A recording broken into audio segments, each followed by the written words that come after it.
大家好，欢迎来到末路狂欢。今天介绍的泰国恐怖片是《怨鬼之家》。这部电影是由拉达鬼村的灭门惨案改编而成。故事开始，年近40的提姆拿出了自己半辈子的积蓄，终于在清迈郊区购置了一栋大房子。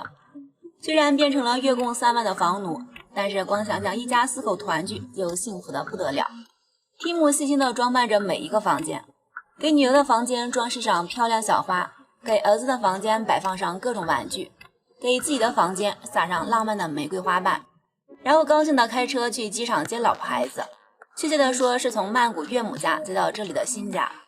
妻子阿潘是一个白富美，两人结婚曾遭到岳母的百般阻挠，所以婚后提姆也非常珍惜这份感情。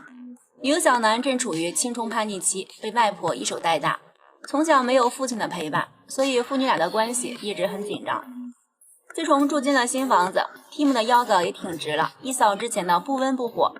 新公司的薪资丰厚，而且还在不断扩招，美好的前景让人喜上眉梢。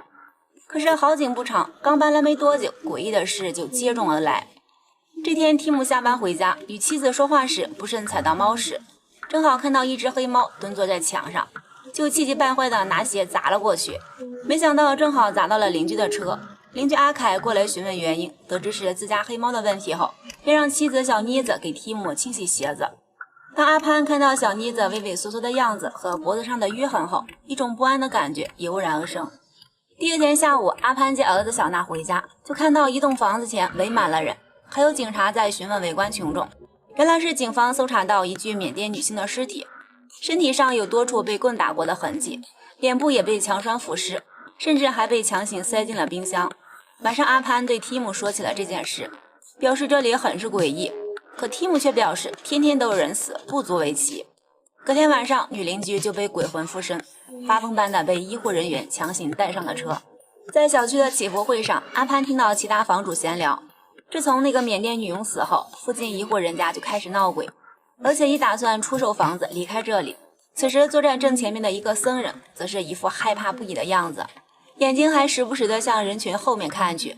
阿潘顺着方向看去，却并没有发现什么异常。突然僧人一阵莫名惨叫，人群也瞬间一片混乱。阿潘再次向后看去，却在角落里看到了一个女人，再仔细看时又消失不见。晚上小区保安突然听到急刹车的声音，就赶紧过去询问司机，对方表示有个女人猛地冲过来，差点撞到他。可是保安四下看去，空旷的街道却并没有一个人影。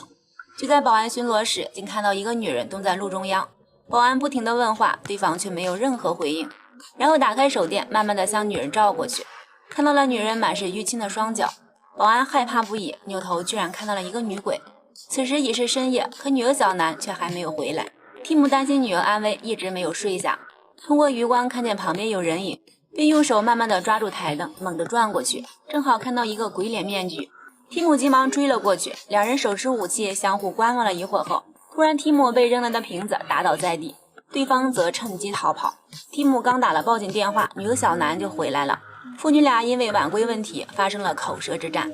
第二天，提姆就去枪械店买了一支手枪，防止小偷2次偷袭。晚上3个好友送小南回家，但3个好友却想要去缅甸女佣死去的房子里探险。小南则在门口等候，等了好长时间也不见好友出来，就给朋友打电话，可是却无法接通。小南只好进房子里找，可是走到客厅还是没有见到3人的身影，便再次拨通了电话，循着手机铃声来到了一个房间。小南拿起电话后，感觉身后有人，害怕的不敢回头。突然听到一声尖叫，扭头一看，竟是3个好友。就在3个好友前俯后仰的大笑时，一个长发女鬼就站在3人身后。突然房门自动关闭，而后就听到朋友的惨叫声。待安静后，小南慢慢的打开房门，而此时长发女鬼又出现在他身后。就在女鬼抓住他时，小南大叫着跑了出去。第二天早上，小南说出了昨晚和朋友去鬼屋探险撞鬼的事，可提姆却根本不信，对女儿一顿大吼。晚上提姆来朋友家接小南，回家的路上，小南不停地重复鬼屋撞鬼事件，可提姆就是不信，甚至拉着小南进入鬼屋一探究竟。结果小南不慎被地上的碎片划伤，怨恨地跑出了鬼屋。就在提姆准备离开时，却发现房门怎么也打不开。回到客厅后，就看到玻璃上有人影走动，还伴随着女人的哼唱声。提姆跟着人影向厨房走去，透过纱窗看到了一个正在洗碗的人影。突然窗户又自动关闭，提姆吓得慌张地回到了家。小南也因撞鬼事件搬到了朋友家。此时提姆的公司经营不善，直接倒闭，而阿潘以前的上司也主动找到他，希望他能重返工作岗位。失业回家的提姆正好看到了上司的豪车从家门口离开，刚进家门就看到心神不定的阿潘，谎称自己今天不舒服，早点回家休息。然后又看到乱七八糟的床铺，提姆心中很不是滋味。面临巨大的生活压力，无事可做的提姆当上了超市理货员。一天，提姆下班回家，发现黑猫脖子上的摄像头掉在了地上，便拿回家插到电脑上查看。没想到竟从那间鬼屋里拍到了一个女人。再仔细看时，女人快速移动，露出恐怖鬼脸。再往后翻看时，发现儿子和小高曾在鬼屋玩耍，便急忙叫来阿潘询问儿子下落。得知和小高一起玩耍后，提姆赶紧来到鬼屋寻找，看到了被胶带缠绕的冰箱，下面一大滩血。蹲下查看时，冰箱竟自己晃动了起来。提姆以为是儿子在里面，就开始撕扯上面的胶带。这时阿潘打来电话，表示儿子已经回家。而后提姆慌张地跑回家，询问儿子为什么要去鬼屋玩耍。儿子表示是小高让自己去鬼屋捉猫。提姆听后气冲冲地找到邻居，呵斥阿凯应该好好管教一下自己的儿子，还要他还他妻子向阿潘借的钱。邻居直接认出了许多钞票，叫提姆以后不要再过来。这天提姆面试时接到了阿潘的紧急电话，回家后看到邻居门口围满了人，原来是邻居阿凯的工厂破产，欠了很多钱，精神压力过大，杀死全家后自杀。得知邻居惨死的阿潘很是后怕，劝提姆放弃这里，搬回曼谷再重新开始。可提姆却认为那些鬼怪都是假象，房子就在这里，还有高额月供，也不想回曼谷看岳母的脸色生活。晚上阿潘就听到了邻居小高和儿子的玩闹声，急忙来到小娜房间查看，却看到儿子正在乖乖睡觉，便躺在他身边开始休息。可是儿子突然诡异地睁开眼，还做出了小声的手势。原来他面前正坐着已经死去的小高鬼魂。随着撞鬼事件的频频发生，这里的住户都陆续搬走，慢慢的变成了一座空城死城。阿潘哭诉着向母亲寻求帮助，母亲表示如果不开心就搬回曼谷来，虽然我不喜欢这个女婿，但总比外孙撞鬼好得多。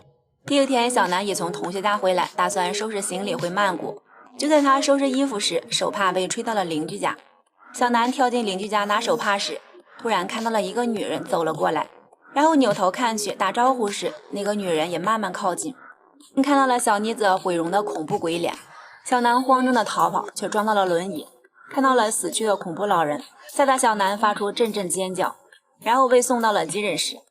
此时的阿潘怒火不止，呵斥提姆为了房子舍不得离开，现在把孩子害成这样。提姆无奈地抱着儿子回了家，可是一觉醒来却发现儿子不见了。随后就发现儿子的一只鞋在邻居院子里。提姆拿着手枪进入邻居家，在客厅里看到了儿子的另一只鞋，也看到了桌子上的全家福画。这时楼上传来声音，回头一看，小高就站在自己面前，便用那幅画挡住了小高的鬼脸，问道：小娜有没有在这里？小高点了点头，然后慢慢地撕扯那幅画，露出了血淋淋的恐怖鬼脸。提姆大叫着跑到了楼上，来到2楼，看到缝纫机正在自动工作。这时突然有人抓住他的手臂，仔细一看，竟是死去的小妮子。提姆挣脱后，又听到隔壁房间儿子的笑声。进入房间后，看见死去的阿凯正坐在床上哭着，小高和小妮子的尸体也同时出现，正是当时灭门案的现场实况。提姆害怕的连连后退，阿凯起身死死盯着他。提姆则举起手枪对准阿凯，质问小娜在哪。阿凯却并不说话，直接冲了过来。提姆急忙开枪，而房间里的尸体也瞬间消失不见。此时阿潘也来到邻居家找儿子，就在他开门的刹那，提姆听到衣柜有动静，便对着衣柜开了一枪，而后鲜血顺着衣柜流了下来。阿潘打开衣柜，抱着儿子不停地喊。小娜慢慢地睁开眼，原来他就躲在衣柜里，那一枪正好打在了肩膀上，并无大碍。提姆认为是自己打死了儿子，然后就开枪自杀了。电影结尾，阿潘带着孩子开车返回曼谷，回想起大学时代的青涩恋情。因为未婚先孕，外婆一直不接受提姆，但是他一直都在努力做一个好丈夫、好爸爸，而没有和父亲冰释前嫌的小南，如今也只能划过2行悔恨的泪水。好了，今天的解说就到此为止，喜欢的话就长按点赞、关注并转发一下，感谢大家观看，我们下期再见。